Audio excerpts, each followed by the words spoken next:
नमस्कार। बुलेटिन की शुरुआत करते हैं और अब बात करेंगे यूपी में होने वाले उपचुनाव के लिए। चुनाव आयोग ने तारीखों का ऐलान कर दिया है। यूपी में 8 में से 7 सीटों पर 3 नवंबर को उपचुनाव होने हैं।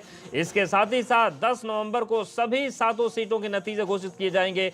8 सीटों में से सबसे हॉट सीट रामपुर की स्वार में अभी आयोग ने तारीखों का ऐलान नहीं किया है। स्वार सीट दिसंबर 2019 से सांसद आजम खान के बेटे अब्दुल्ला आजम के फर्जी जन्म तिथि प्रमाण पत्र विवाद के बाद से हाईकोर्ट के आदेश के बाद से खाली है। फिरोजाबाद की टुंडला सीट बीजेपी के डॉक्टर एसपी सिंह बघेल के 2019 में सांसद निर्वाचित होने के बाद इस्तीफा देने से खाली हुई है और न्यायालय में विवाद लंबित होने के कारण यहां पर अब तक उपचुनाव नहीं हो सके थे, जिस पर चुनाव कराने की अब घोषणा हुई है। उन्नाव की बांगरमऊ से बीजेपी के कुलदीप सिंह सेंगर जीते थे, लेकिन उनकी सदस्यता बलात्कार के एक मामले में उम्र कैद की सजा होने के बाद खत्म हो गई, जिसके चलते उपचुनाव हो रहे हैं। देवरिया की अगर हम बात करें, इन सब के बीच कांग्रेस ने प्रत्याशी घोषित किए हैं। देवरिया सदर से बीजेपी विधायक जन्मेजय सिंह, बुलंदशहर से बीजेपी के वीरेंद्र सोरोही के निधन के चलते दोनों सीटें खाली हुई। इसके अलावा कानपुर से घाटमपुर सीट बीजेपी विधायक कमल रानी वरुण और अमरोहा की नौगांवा सादात से विधायक रहे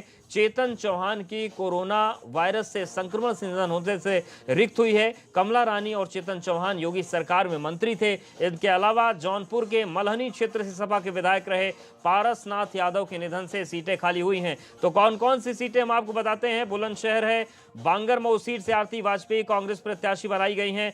उपचुनाव में कांग्रेस ने प्रत्याशी घोषित किए हैं, तो लगातार जंग जारी है। अब बांगरमऊ सीट से आरती वाजपेयी कांग्रेस प्रत्याशी बनाई गई हैं। कांग्रेस ने प्रत्याशी घोषित किए हैं। जिला कानपुर घाटमपुर सीट पर उपचुनाव हो रहा है। अमरोहा में नौगांवा सीट पर चुनाव होना है।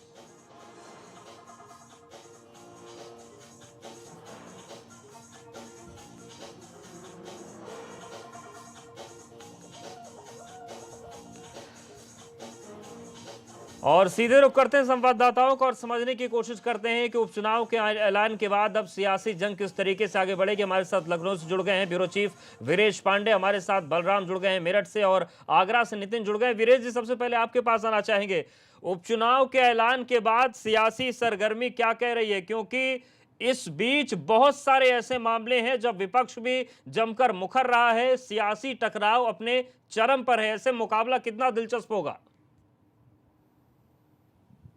देखिए, ये जो उपचुनाव है ऐतिहासिक है इस वजह से कि कोरोना की विभीषिका है और कोरोना की विभीषिका में ये उपचुनाव होने जा रहा है। लगभग 6 महीने कोरोना को हुए और कोरोना के बाद पूरे संसार की हर चीज बदल गई, चाहे वो राजनीतिक हो, अर्थव्यवस्था हो, बेरोजगारी हो, तमाम व्यवस्थाएं बदल गई, पलट गई। और ऐसे में उत्तर प्रदेश में ये उपचुनाव हो रहा है, तो कोरोना के साए में ये चुनाव होने जा रहा है। और ऐसे में इसका भी हिसाब होगा कि कोरोना के बाद जो लाखों की संख्या में प्रवासी श्रमिक आए हैं, मजदूर आए हैं, जो वोट तो नहीं करते थे अपने गांव में, लेकिन वो रहते थे मुंबई, दिल्ली, कलकत्ता और पंजाब में, लेकिन अब वो वोट भी करने आएंगे, लाखों की संख्या में वोट करेंगे। और साथ ही साथ कोरोना से कैसे निपटा है प्रदेश, जो बेरोजगारी की बड़ी समस्या है उससे कैसे निपट रहे हैं, कैसे उन्हें रोजगार दिया जा रहा है, साथ ही साथ स्वास्थ्य सेवाओं का क्या हाल है, कोरोना का क्या हाल है, क्योंकि ये एक मुद्दा होगा। सरकार की तरफ से सरकार ये दावा कर रही है कि 1.25 करोड़ लोगों को हमने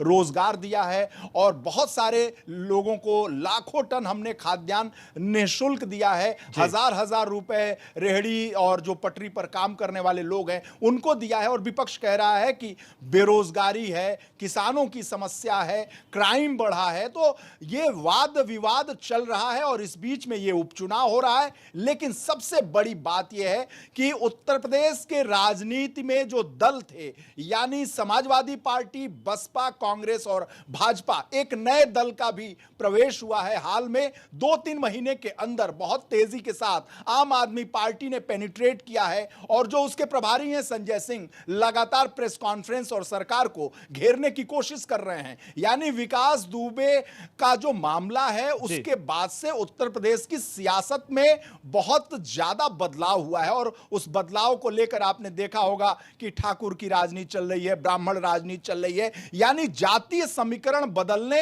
या उसे पलटने की कोशिश लगातार हो रही है। और किस तरीके से इस पर आगे बढ़ेंगे लोग, इस पर भी आपसे बात करेंगे। क्या परिणाम होता है? बिल्कुल।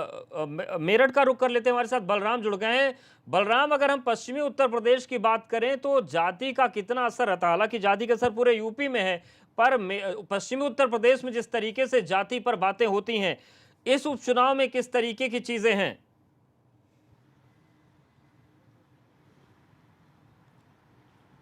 देखिए अवधेश, जैसा अभी ब्रेस जी ने बताया कि जो जातीय समीकरण है और वो कितना इस बार के चुनाव में हावी होगा, ये सबसे बड़ा सवाल है। लेकिन जिस तरीके से तस्वीरें देखने को मिल रही हैं, चाहे वो आम आदमी पार्टी के संजय सिंह हो, ठाकुरवाद की बात हो, चाहे ब्राह्मणवाद की बात हो या क्षेत्रीयवाद की बात हो, लेकिन इस बार किसानों का भी मुद्दा छाया रहेगा, खासतौर से पश्चिमी उत्तर प्रदेश में।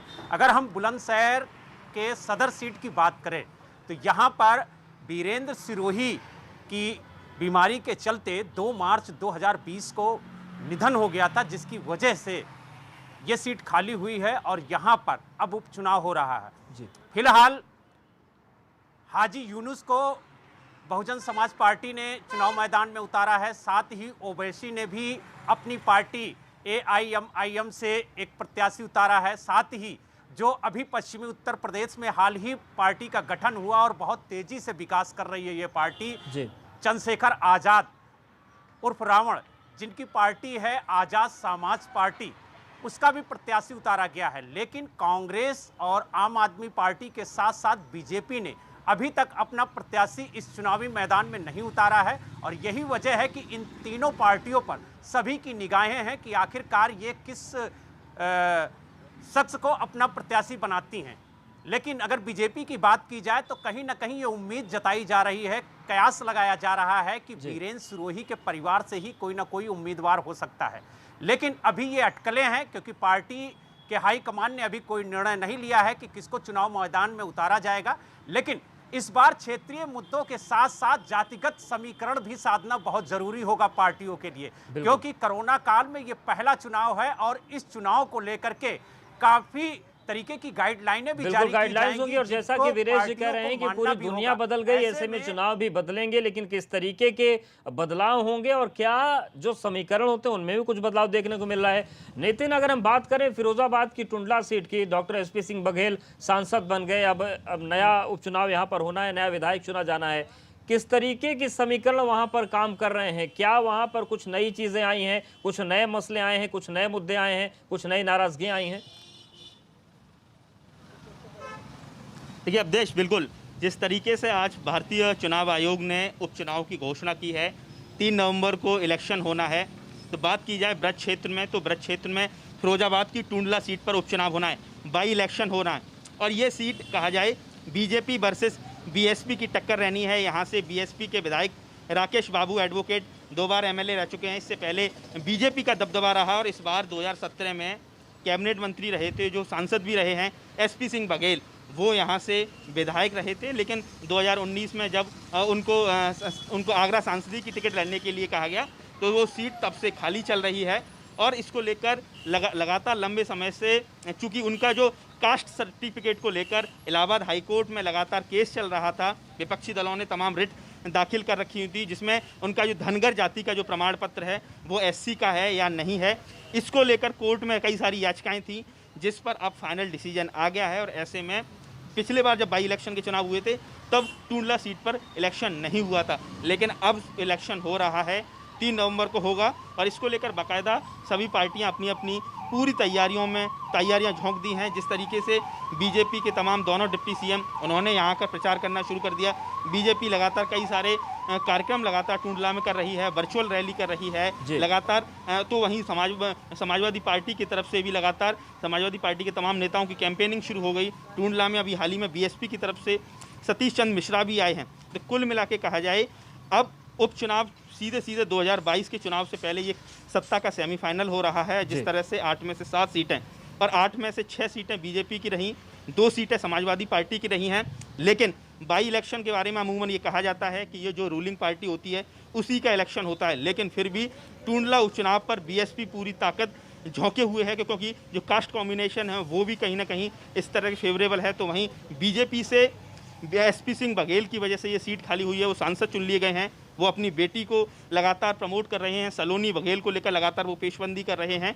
लेकिन वहीं दूसरी तरफ प्रदेश मंत्री मंजुला माहौर से लेकर तमाम चीजें इस पर भी आएंगे हमारे साथ कानपुर से वो भी लगातार प्रभात भी जुड़ गए। प्रभात, अगर हम मध्य आप उत्तर प्रदेश की बात करें, उपचुनाव के ऐलान के बाद किस तरीके की सियासी सरगर्मी है? जी बिल्कुल, अगर बात की कानपुर की जाए तो यहाँ मौसम भी गर्म है फिलहाल, और अब जब उपचुनाव के तारीख की घोषणा हो गई है तो यहाँ पर जो राजनीतिक सरगर्मियाँ हैं वो भी तेज हो गई हैं। अगर राजनीतिक सरगर्मियों की बात की जाए तो यहाँ पर लंबे समय से जो राजनीति है वो चल रही है, और कानपुर की घाटमपुर विधानसभा पर उपचुनाव होना है, जो कमल रानी वरुण जो है कैबिनेट मंत्री, उनके देहांत के बाद ये सीट खाली हुई है। अगर घाटमपुर विधानसभा की राजनीति और समीकरण की बात की जाए तो यहाँ पर बीजेपी ने काफ़ी मुश्किल से जीत हासिल की थी, जो कमल रानी वरुण ने दिलाई थी। अगर इससे पहले के चुनावों की बात की जाए तो यहाँ पर लगातार बसपा और सपा का कब्जा रहा है। पूरी तरह से ग्रामीण आंचल की ये पूरी सीट है, और यहाँ पर विकास से ज़्यादा जो जातिगत समीकरण है वो काफ़ी मायने रखते हैं। यही वजह है कि यहाँ पर जो हर पार्टी जो है वो जातिगत समीकरण बैठाने का हर प्रयास करेगी। अगर भारतीय जनता पार्टी की बात की जाए तो भारतीय जनता पार्टी ने बिगुल जो है वो फूंक दिया है। अभी 22 सितंबर को यहाँ पर खुद जो डिप्टी सीएम केशव प्रसाद मौर्य पहुंचे थे, और करोड़ों की जो योजनाएं थी वहां पर शिलान्यास और वहां पर लोकार्पण किया था। तो साफ है कि कहीं ना कहीं उपचुनाव की जो तैयारियां हैं वो करते दिखे थे। वहीं मंच से उन्होंने ये भी कहा था कि जो सपने कमल रानी वरुण के अधूरे रह गए हैं उनको पूरा करने का जो प्रयास बिल्कुल, यानी कि सपनों के आधार पर, सियासत के आधार पर, सिद्धांतों के आधार पर बिसात बिछने लगी। अब देखने वाली बात होगी कि इस बिसात पर किसकी रणनीति ज्यादा आगे रहती है और कौन इस फतह जीतता है इस समर को। तो आप सभी का बहुत शुक्रिया हमारे साथ जुड़ने के, बातचीत करने के लिए। तो ये पूरी तस्वीर है, उपचुनाव के ऐलान हो चुके हैं और यहां से एक नए सियासी जंग का